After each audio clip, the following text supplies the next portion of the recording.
Baseball lifestyle, it's my lifestyle.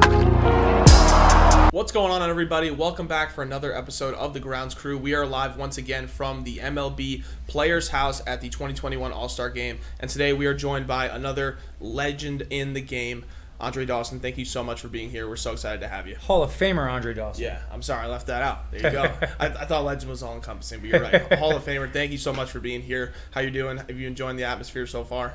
Well, first of all, thanks for having me. And yes, I am. I always look forward to All-Star Weekend, even post-retirement. Mm-hmm. I used to play in the softball game, and I've retired from that now. So I come out, work a little bit in Fan Fest, and this is a little bit different post-career, but I still enjoy it. Yeah, absolutely. Well, it's great to have you on and be able to just talk baseball with you, and that obviously it's a little bit different from what you've been doing out and about, going to different activities and things. But we wanted to have different people from different parts of the game and kind of just talk about the current state of the game and what your thoughts are on it. Are there any players that you've been watching that you think, wow, like this guy's really doing big stuff for the game, moving it forward, inspiring kids? I don't know if there's anybody that you kind of watch and are like, yeah, that's a good guy right there. Yeah, we're working for the Chicago Cubs. Obviously, they have some good ball players that I have followed. Javi Baez, of course. I've been a big Anthony Rizzo fan. He'd probably been the face of that organization. But again, Mike Trout, who I didn't really get to see a lot of because he's on the West Coast and they play the late games. And I was a big Bryce Harper fan when he first came up. Then there was Mookie Betts. Of course. And now, I guess, with all of the youth influx in the game, the Acuna Jr., the Sotos, and the incredible Ohtani. So it makes for watching Sports Center anyway. A fun event. So there's a lot of youth in the game that is making the game itself interesting in that regard. And those are the names that really kind of jump out at me. For sure, and I think that we've talked about on this show a few times that there's a lot of young superstar talent, and it feels like a lot of them all kind of came around at the same time. You got guys like Tatis, 21, Soto, 21, Acuna, 21, like having guys who have been that good at that young of an age, that's something that used to happen more. And nowadays, with deferring guys and pushing guys back and service time manipulations, things like that, sometimes you don't see a guy till he's 23, 24 so that they can keep him longer. It's been cool to watch these young guys play. Is there any guy that you look at today and you say, he reminds me of me? Well, that's a good question because I once saw someone wearing a T-shirt, and the T-shirt said, "There will never be another Andre Dawson," whatever that was supposed to mean. But I played the outfield position. Yep. Obviously, and multi-time Gold Glover. I felt before he retired, and we're talking about today's ball player. It could be any time. It could be any time yeah. after you played. I think about today, first of all, and it's tough because there's some good ball players, and I was considered to be a 5-tool player. And when I think about the one that reminded me the most, it would be Torrey Hunter, who's not playing anymore. Torrey was a great defender, right. had pop. And, he wasn't a base stealer per se, but he had speed. Yep. And he just brought a plus game on both sides of the diamond. That's as a hitter and a defender. It's interesting you mentioned Torrey Hunter because you both played on artificial surfaces during a large part of your career, and I feel like both of you guys got beat up playing on that a little bit. You obviously know for yourself, you overcame a lot trying to get through, and playing on artificial turf can wear on the body. Yeah. Yes, I played extensively my first 10 years, and I didn't really realize how it really beat me up. I knew that the wear and tear was there, and I had to occasionally take time off. It was only until I got to Chicago and was able to play on the natural playing surface on an everyday basis, well, at least half the season. And the difference was like night and day. I would still get an occasional day off because there were still a lot of multi-turf stadiums, multi-purpose stadiums. But it was a blessing in disguise. I didn't really envision that I would feel that much stronger. But that was an eye opener. You felt much stronger because your first year with Chicago was also your best season in terms of hitting home runs. I think you hit 49 that year. Correct. Yes. So being able to, you can see that and I obviously doing some research and making sure I knew a little bit. You had about 175 home runs in 6 years with the Cubs, and with the 10 plus years you were in with the Expos, you had hit about 225. So your power numbers really lifted when you felt better and you weren't getting beat up by the game. And you might, I read a quote where, you would have hit 600, 700 home runs if you had played your entire career with the Cubs. We'd be talking about a lot of different conversations. You'd be in that Hank Aaron conversation of player, and I think that's something that a lot of people don't take into account is your circumstances lead to a lot of what the results happen with your game, right? You can't choose where you start off and what's happening and what's around you, and that impacts some of the little things here and there about your career. Other guys get lucky, you have great opportunities, they're in the right situation. You look at Trout. Trout hasn't won anything, right? But he's been the best player in the game for a long time. You can't change your circumstances, That's correct. All you can do is just go out, give it your best effort. Each and every moment that you step out on the playing field, and numbers will take care of itself. Yep. And I think about the 6 years that I played in Chicago, and the most fascinating thing for me was it was a new beginning, and the embracing of the fans. Mm-hmm. I felt like a kid again, and I was able to go out, enjoy the game. That organization playing amongst pretty much stellar crowds all the time. Even when you would go on the road, you'd find a huge following of Cub fans. So I was allowed to really plant my feet underneath me again and enjoy the game, let the game be fun again. And that wasn't really happening during the latter part of my career in Montreal with the injuries kind of mounting, and most in particular the knees and the wear and tear on the AstroTurf. But just being rejuvenated as a result of going to Wrigley Field. Now, I often wonder, wow, if I was able to really play here the entirety of my career, win or lose as an organization, just how well could you do? But I try not to dwell too much on what if, because you're still a Hall of Famer, absolutely, right? It worked out in the long run. It's just the end result. For me, it was a goal to play 15 years, and when I surpassed that, I was like, then when I still felt like I had baseball left in me, I was able to play another 5-6 years. Yeah. And I look back at that. Longevity was always the key, and at the end, I don't worry about what the outcome was, and I was rewarded with the Hall of Fame. Absolutely. Yeah. Absolutely. And I think that's exactly what we're even saying. For younger kids, as the game moves along, right, there's new, best players, right? You talk about Torrey Hunter before Torrey probably was, a Griffey guy, right? And then you keep going down the line, Acuna, guys like that who play in the outfield and have these abilities to do stuff. You can always look back, and everybody wants to look at numbers and they want to look at things. And I think that what younger fans of today probably don't realize is that T-shirt that person was wearing was saying that you were much better than even the numbers could show. And I think that if people had an opportunity to really know how well everybody looked at how good you were, they'd be like, oh, wow, so he's the top of the top. Like, you're top 1% of the 1%.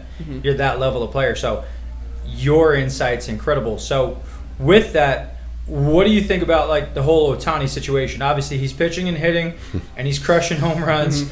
How difficult is that? Everybody hears it's difficult. The Babe Ruth stuff's starting to come up about all that. But what's your take on him from both sides of everything he's doing right now? Well, it's a phenomenon unlike anything you've seen that we've witnessed. And I applaud him for what he's able to do. The hype when he first came over was his ceiling was unlimited. Yeah. And it took a moment for him to get his feet underneath him. I think to really grasp the concept of I got to do both pitching and I'm going to be a DH. My biggest question was this guy's got to be pretty solid build-wise, and I always wanted to know how big was he. I haven't ever seen him perform or play in person, just highlights, and he looks to be like a pretty big kid. Yes. They list him at like 205 or 210, and I'm like, no shot. Yeah, well, he's grown since he got here, right? Like, he's 6'4". He looks like he's 235. Yeah, and to see the way the way the ball comes off of his bat, it's pretty impressive. Yeah. And then to be able to go out and throw 4 or 5 different pitches and be able to command any of them whenever he wants to, it's incredible. Yeah. Mm-hmm. And that's why I say it's unlike anything you've ever seen. So that's what I enjoy watching because it's a rare feat. It's something rare to pull off, and you're not going to see it but maybe once in your lifetime if you do see it. Yeah. Yeah.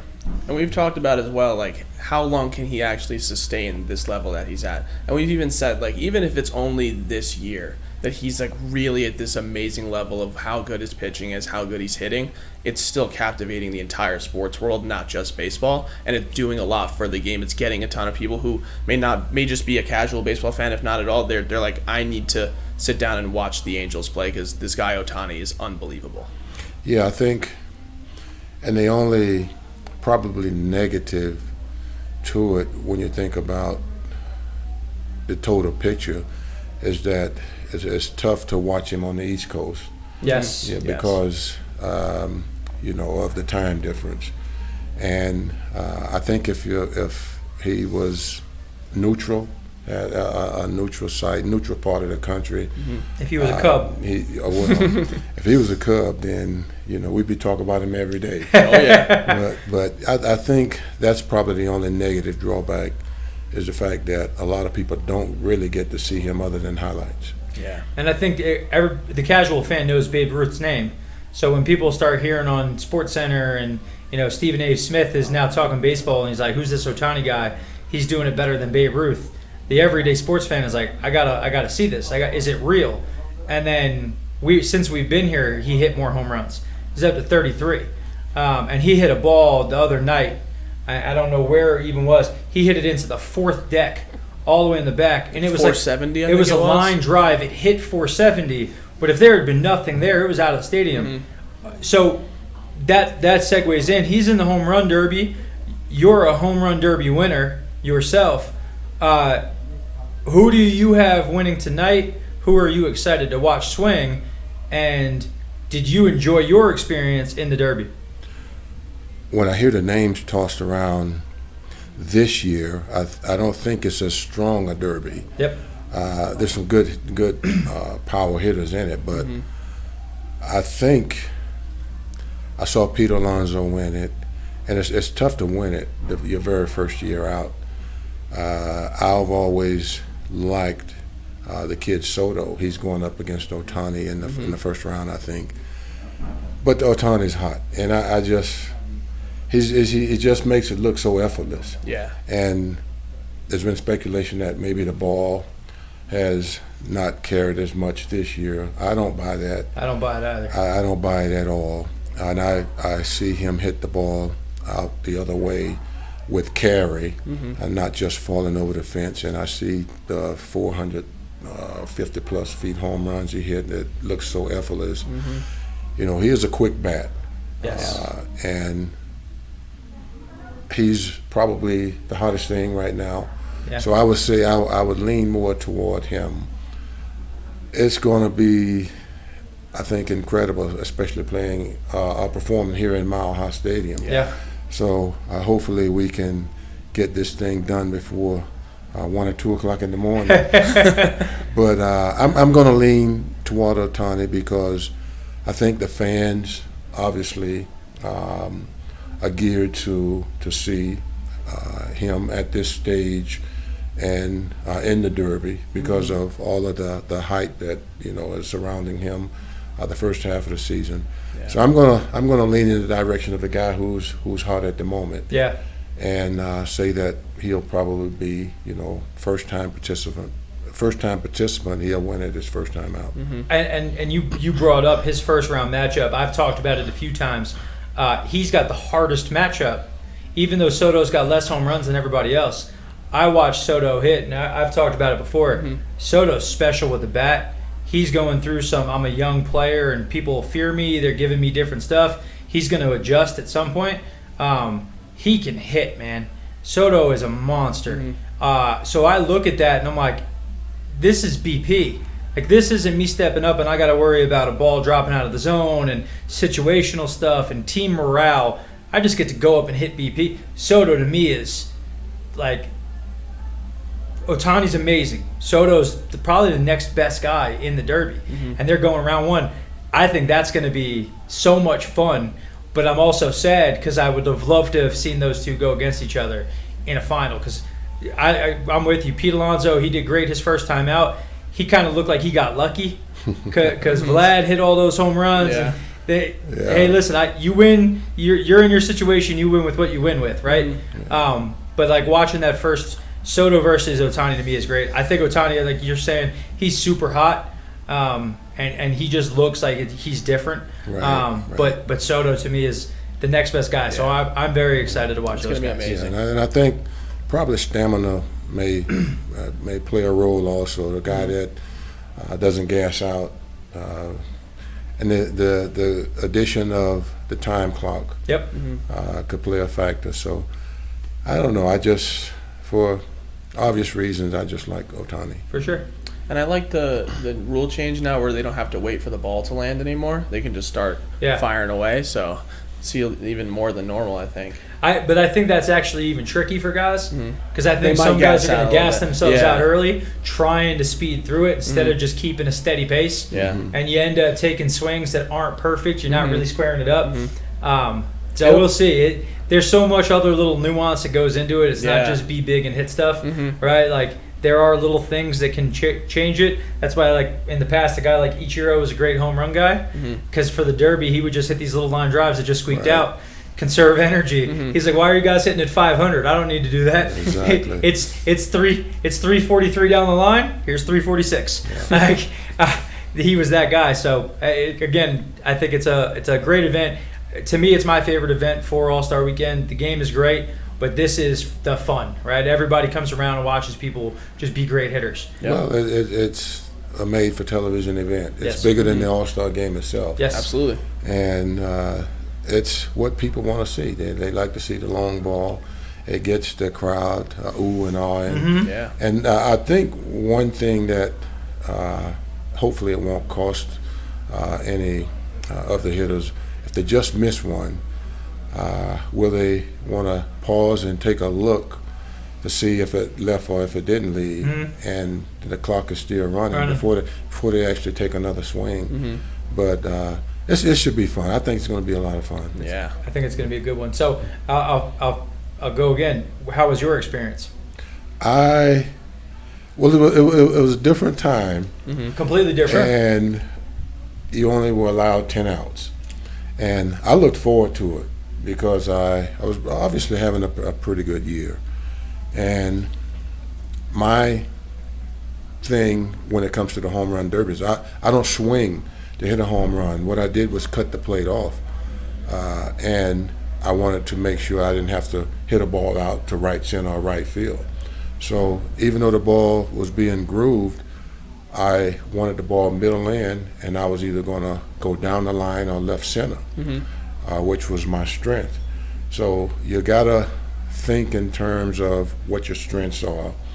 And even though I had 10 outs, I was going to make sure every pitch that I swung at was going to take flight.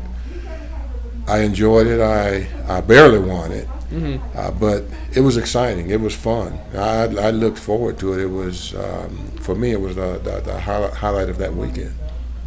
That's awesome. And I think that's cool to hear because again we talk about a guy like DeGrom doesn't come and pitch in the game, and I get that pitchers' bodies and their arms. There's a certain amount of bullets, but the hitters. Hearing somebody like you be like, hey, I had so much fun with it and it was a great thing. For the fans, that's great. Because they all watch it. And like you said, everybody loves the long ball. Everybody's oohing and ahhing. So to see your favorite hitter or to see some of the best hitters in the game and know that they actually do enjoy this experience and the just winning really does matter. It is fun. There is like, hey, my heart's beating. Am I going to win? Like, that's great. But I prefer the 10 out. Like I know now there's a lot more home runs. I prefer the 10 out rule. I liked the old version because it really there was do or die on a lot of that stuff. You missed it, you hit one off the wall that just didn't. That's one out, and it just I enjoyed that, and there was a lot of little things that mattered with it. Now it's fun because you get to see guys just crushing tons of shots, and there's all these different rules that get them going. But I liked the 10 out because it made you think. There was a little chess game going on with guys too. Yeah, and you gotta focus a little bit more. You're not just swinging. Yep. And I think for me that was fun because not only of the players that were participating, but who you were going up against. But you just know that, hey, I got to do damage before I get to 10 outs. And it just make you focused a little bit more. Yeah. I like that you had a little bit of strategy on how you wanted to place yourself in the box so that you never had to think about, oh, do I need to go with this pitch? It has to be, it's the same swing, we're going the same direction, and then, it's more about just making sure you put some good wood on it and get it out of the stadium. I think I made the comment to Todd Frazier, and I said, you're going to win this derby, but this is what you got to do. And it was funny because the next time I saw him, he said, you know what? I thought about what you said, and that worked. Yay! So Todd owes it to you. There you go. So I think, you got to have a strategy. You're out there. You're not just taking BP. Yep. So when I see guys take swings and they hit a routine fly ball to right field, you're a power hitter and you got strength, but you there's something about swinging and hitting the ball that way, and you got to have velocity, as opposed to being in a derby and getting that pitch and then going the other way with it, as opposed to waiting for a pitch that you can handle and do damage with, right, and then letting the bat fly. So, question for you is, there's a lot of different changes going on in the game right now, right? There's new rules, there's stuff being proposed, there's guys on second base to start extra innings. What are some things that you would like to see happen for the game? Are there rules that you like that have been instituted? Do you think that there's other things that need to change? What are some things that you'd like to see the game have or go back to in the next 5 years? Well, being a traditionalist, I always liked things the way they were. Yep. Obviously, a lot of mistakes were made that cost some ball games, some no-hitters, some plays that were reversed as a result of instant replay. But I always felt that the umpire was a critical element of the game. And now with the rule changes, there's a lot of tinkering trying to improve the game. I was never really a big fan of the 7-inning double hitters or the guy on second base. Really, you don't want to see 14, 15-inning extra inning games if you don't have to. But I just think about the history of the game itself, and when you start implementing all of the changes in an effort to improve what a product that's not really broken. The biggest thing that I want to see is making the game for the younger crowd, making sure that you draw that younger interest, that younger crowd. And the game to me is kind of go in the direction of middle-aged, older individuals, people who have loved the game when they were younger. So I think the biggest thing is finding the right way to attract the younger crowd, keep the game a little bit more enjoyable in that regard, and not tinker with it too much and be too focused on how long a game is being played and how short a time frame you're trying to get games cut down to, because players are going to continue to step out and fumble with their batting gloves and take deep breaths and then step back in. Pitchers are going to continue to hold the ball for about 15, 20 seconds. It's just the nature. It's what their rhythm is. So for me, again, the biggest thing is just getting the younger audience a little bit more involved, because they're the future fans of the game, and they're the ones that gotta take the game to the kids that they're raising. Yeah, and we agree, and we've gotten to speak to a few former players this weekend and have the same conversation. And I think that one thing that's kind of changed in my mind even is I agree with what you're saying more and more. It's less about changing the game, and it's more about changing how we package the game, right? You don't have to change what's in the package, right? But you might have to change the flashiness of the packaging. Right. So you look at the NFL, guy scores a touchdown, they have a camera guy down there with this very cool camera walking through the guys as they're celebrating.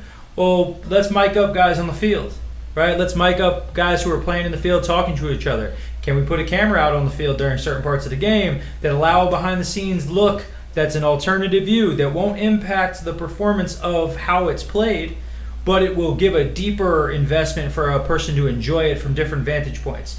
Show what players are like off the field more. You look in NBA, you look in the NFL, guys are very willing to be on camera and be in front of it. Baseball, the number one player, doesn't like being on camera too often, right? And Trout, he's more quiet. I think we have to display. You said Bryce Harper, you really liked him.